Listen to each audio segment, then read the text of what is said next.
Salut tout le monde, j'espère que vous allez bien. What the fuck, c'est quoi cette tête? On dirait qu'on est en plein hiver, j'ai un pull comme as.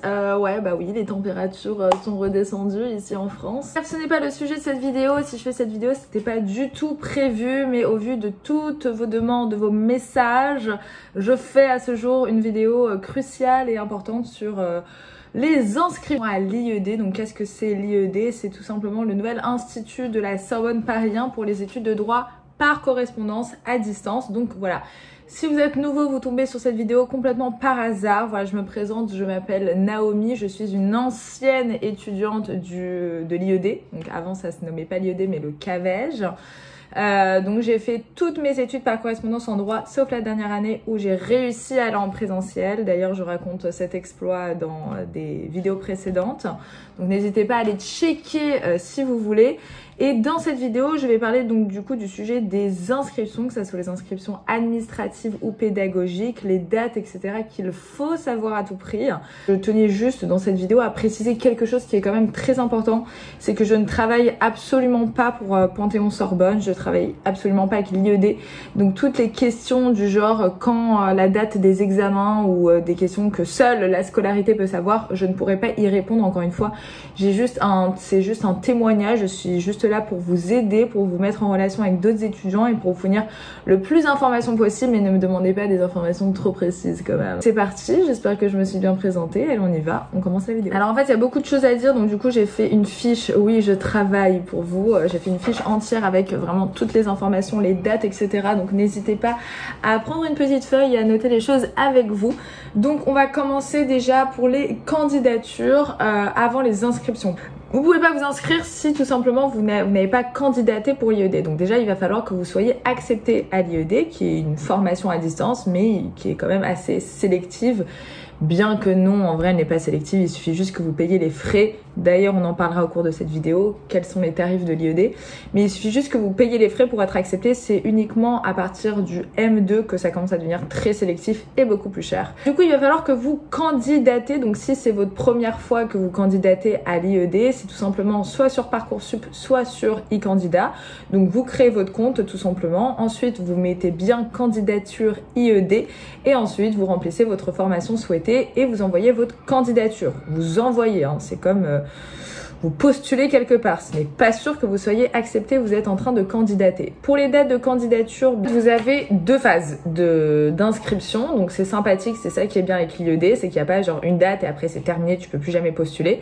C'est que vous aviez une première phase du 16 mai au 3 juin où vous pourriez postuler. Vous auriez pu postuler pour l'IED et pour ceux qui du coup n'ont pas pu postuler, ne vous inquiétez pas, il y a une deuxième phase qui ouvre à partir du 22 août, donc ça veut dire elle est déjà ouverte jusqu'au 22 septembre, donc faites attention, c'est dans pas longtemps. Donc vous avez jusqu'au 22 septembre, mais uniquement pour les capacités, les L2, L3, M1 et M2 et aussi le diplôme universitaire. C'est-à-dire que pour les L1, malheureusement, ce n'est plus possible de candidater à l'IED puisque, encore une fois, les dates de candidature étaient terminées au 3 juin. C'est uniquement pour tous les autres niveaux que vous avez encore jusqu'au 22 septembre pour candidater à l'IED. Ensuite, la deuxième phase, une fois que vous avez envoyé votre lettre de candidature, il ne manquera plus qu'à croiser les doigts et à prier pour que vous soyez accepté à l'IED. Donc, pour savoir si vous êtes accepté, tout simplement, il faut checker vos mails et savoir si vous avez bien reçu une lettre d'admission, comme quoi vous avez bien été admis à l'IED et que maintenant, il ne reste plus que vos inscriptions administratives et pédagogiques à faire. Donc, une fois que vous avez bien reçu votre mail, normalement, il n'y a aucun problème, vous le recevrez tous, encore une fois, à part pour le M2 où c'est plus compliqué de rentrer. Une fois que vous avez reçu votre mail, là, vous avez vraiment une large période pour pouvoir faire votre inscription administrative et encore plus pour votre inscription pédagogique. Encore une fois, l'IED, c'est connu pour que vous puissiez prendre votre temps. C'est une formation vraiment unique, particulière, où encore une fois, il n'y a pas un bref délai, c'est vraiment très large parce que c'est une formation qui est pour les étudiants à distance, donc qui voyagent, qui ont de la famille et qui n'ont pas forcément le temps de faire beaucoup de choses dans un délai court. Donc du coup, on vous a laissé beaucoup de temps, donc ne vous inquiétez pas pour ça. Donc les dates pour les inscriptions administratives, c'est du 23 août au 29 novembre pour tout ce qui est L1, L2, L3, M1, M2. Et pour ceux qui sont en capacité de droit, c'est du 12 septembre au 29 novembre. Donc on parle bien de 29 novembre, donc limite début décembre. Donc c'est très très large les inscriptions administratives, tout le monde peut s'inscrire jusqu'à début décembre, enfin fin novembre plutôt. Voilà, ensuite une fois que vous avez fait votre inscription administrative, en fait l'inscription administrative c'est plus remplir les informations personnelles, le nom, le prénom, vos diplômes, voilà, c'est plus comme une fiche, une sorte de carte d'identité. Ensuite une fois que vous avez fait cette inscription administrative, il va falloir que vous fassiez votre inscription pédagogique et cette fois-ci, ça dépend encore une fois, hein, je différencie les capacités en droit et les licences et les masters parce que c'est deux choses différentes. Donc pour ceux qui sont en capacité en droit, ça sera avec le CNED, donc c'est attention, et c'est du 12 septembre au 16 décembre. Encore une fois, tous les petits liens pour vous inscrire, je vous les mets en barre d'infos, ne vous inquiétez pas. Et pour tous ceux qui sont à la L1 au M2, donc L1, L2, L3, M1, M2, vous avez jusqu'au 5 décembre pour vous inscrire pédagogiquement. Donc on croit que c'est long en effet, mais c'est 5 jours après l'inscription administrative, donc faites attention. À partir du 5 décembre, si vous n'êtes pas inscrit pédagogiquement, tout ce que vous auriez fait n'aura servi à rien, puisque en fait l'inscription administrative et l'inscription pédagogique sont complémentaires et que si vous avez qu'une inscription administrative, bah vous ne pourrez pas passer vos examens et donc valider votre année, puisque les inscriptions pédagogiques, c'est ce qui va permettre de vous inscrire sur les listes des examens et qui va permettre aussi de débloquer les cours. En fait, une fois que vous allez avoir votre inscription pédagogique qui est faite, il va falloir patienter quelques temps avant d'avoir vos cours. En fait, ça débloque les cours. Donc, les cours à l'IED, ce sont des cours audio. Vous avez aussi des cours qu'on vous envoie manuscrits, mais la plupart, c'est des cours audio. Et donc, ces cours-là, vous ne pourrez jamais les avoir si vous n'avez pas fait votre inscription pédagogique. Donc, la plus importante, c'est l'inscription pédagogique.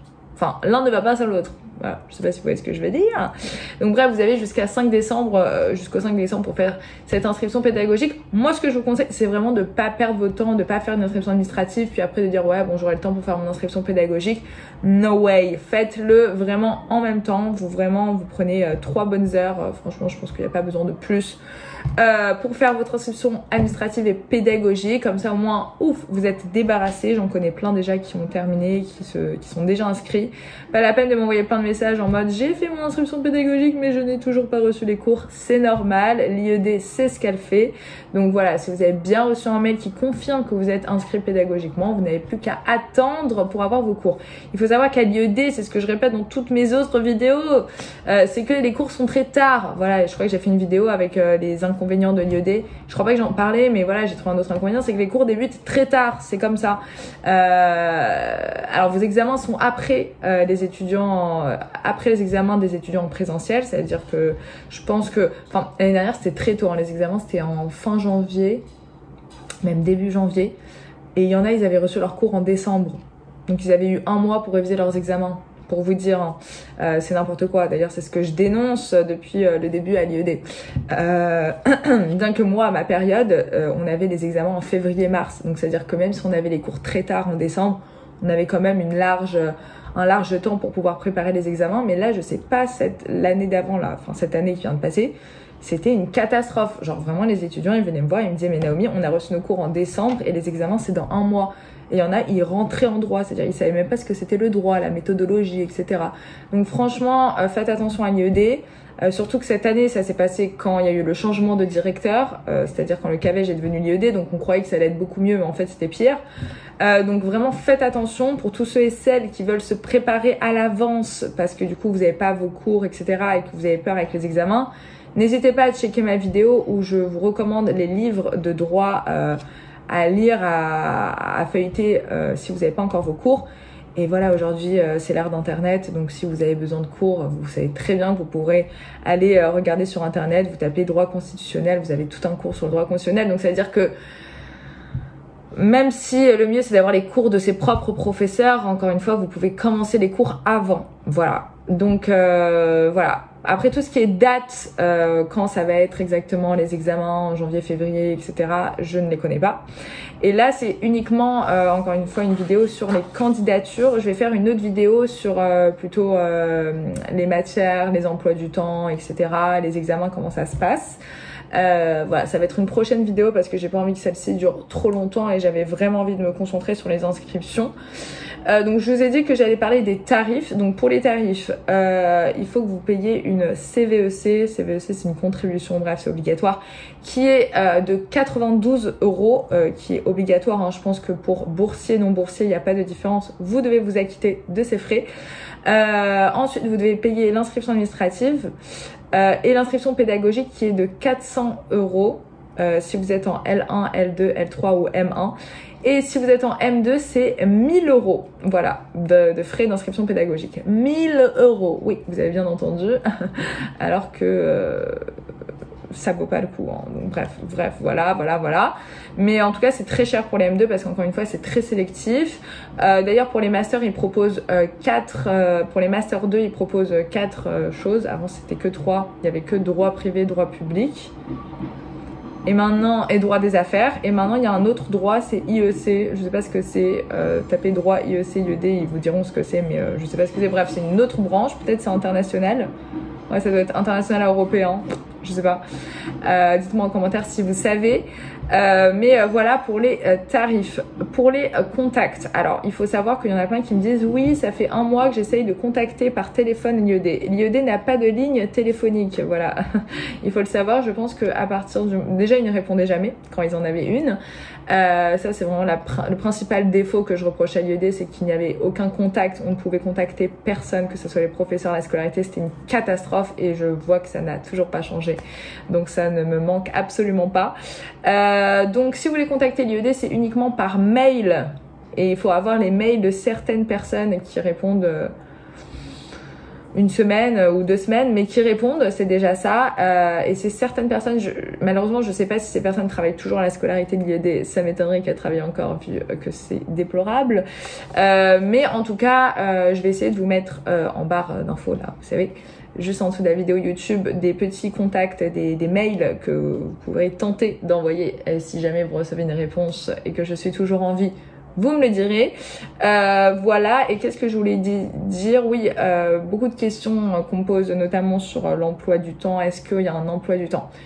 Non. En fait, ce qu'il faut que vous sachiez, c'est que là, vous êtes dans une formation à distance. C'est quoi une formation à distance? C'est qu'on vous laisse faire votre propre emploi du temps. On vous donne des cours, une date d'examen et on vous impose rien du tout. Ça veut dire que si vous voulez réviser 1 semaine avant l'examen, vous pourrez réviser 1 semaine avant l'examen. On vous impose pas des cours à 7 h du matin, 8 h du matin. C'est pour ça que les gens choisissent la formation à distance. De même, il n'y a pas de TD, d'accord? Donc sinon, il n'y aurait aucune différence entre les formations à distance et les formations en présentiel. Là, c'est différent. Vous n'avez pas de TD, vous n'avez pas de cours en fait. Les cours, c'est numérique. C'est dans votre ordinateur, chez vous, toute seule. Après, ils ont essayé de faire des efforts. Maintenant, des fois, il y a des regroupements en présentiel 1 fois par semaine qui ne sont pas obligatoires. Voilà, moi, comme j'ai dit dans plusieurs vidéos, j'ai jamais été, ça m'a pas empêché de réussir mes examens. Mais si vous pouvez y aller, allez-y, c'est super, c'est en présentiel. Vous pouvez rencontrer des professeurs, des autres étudiants et c'est vraiment super. Voilà. Bon, j'espère que j'ai répondu à toutes vos questions. N'hésitez pas encore une fois si vous avez des questions de pas me parler sur tous les réseaux sociaux, de me parler uniquement, on va essayer de se focus uniquement sur le compte Instagram. Alors c'est vrai que des fois je suis très lente à répondre et des fois je ne réponds pas. C'est parce que je ne fais pas que ça de ma vie, je ne travaille pas, enfin je ne suis pas que youtubeuse à plein temps, je fais beaucoup de choses en parallèle donc du coup je n'ai pas le temps de répondre à toutes vos questions, mais j'espère tout de même que ces vidéos vous servent et puis je finirai par répondre à vos questions, hein, voilà. Mais en tout cas, bonne chance à vous. Je sais que cette période elle est un peu stressante, toujours la période de septembre-octobre, des inscriptions, j'ai beaucoup de messages, je sais que ça va bientôt retomber, même si les examens vont bientôt approcher. N'hésitez pas à checker mes autres vidéos, notamment le Big Alert Project dans lequel en fait je vais commencer des cours de soutien de droit pour tous ceux et celles qui voilà qui commencent le droit ou bien qui sont en L2, L3 et qui ont des problèmes de méthodologie, qui n'ont pas d'astuces, etc. Je propose des cours de soutien de droit. J'avais un immense projet que je suis en train de travailler, mais encore une fois, c'est compliqué parce que j'ai d'autres projets. Enfin, j'en ai plein. Faut que je fasse des choix. Vous connaissez. Mais en tout cas, les cours de soutien n'ont pas encore débuté. Ils vont commencer quand les cours seront lancés. Donc ça sera plutôt vers octobre-novembre. On se tient au courant, donc n'hésitez pas à vous abonner à mon compte Instagram. Je mets tous les liens en barre d'infos. J'ai aussi une page Facebook, je suis un peu moins dessus, mais ça peut être quand même sympa pour vous tenir au courant des vidéos. Activez la petite sonnette, la petite cloche là pour savoir quand une de mes prochaines vidéos sort.